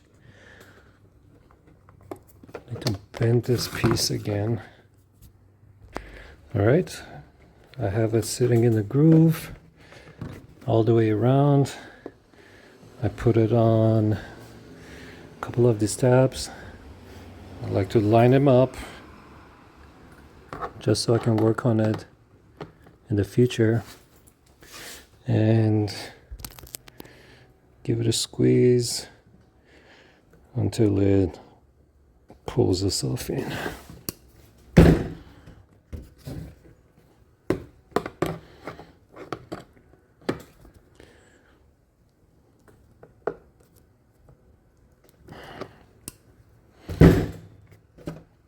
tap the edge. That's it. Another one that comes down here, but here's my recommendation. Obviously you have to put another one of these clamp in this groove, but do not do it yet. Install the strut first, and the reason I'm saying it is once you put the top mounts in, you may need to move the ball joint around. You may need to move the shock around. Let's say the ball joint hole is here, but your ball joint is sitting there. If you had crimped this on, you cannot turn it. And if you turn the shock to align the ball joint, you're going to tear open this boot. So put it on, install it, tighten the ball joint, tighten the top mount, and then you can put another clamper on here. It's the same as this. Same thing. You just cut the excess, put it on, crimp it, you have plenty of space. And that is it, ladies and gentlemen. The last step left is to put the hose back on. That's pretty straightforward. Just put it on, you just tighten it, and the other end you plug it into the quick disconnect that the car has. Afterwards, you need to do a rodeo to bleed the system, top off the fluid, but that should be it. Hopefully this video helps. I didn't find anybody else that makes a video or has any article on how to rebuild these, but this is how you do it. So if you enjoyed the video, just make sure to subscribe. I'm a small channel. I think I only have like 2 subscribers now. Oh, by the way, don't forget your sensor like I did. I have to open everything again because I forgot to put the sensor in. You see? So I got to open this up, take the screw out, put the sensor in, and then I can screw it back in. But that's basically it.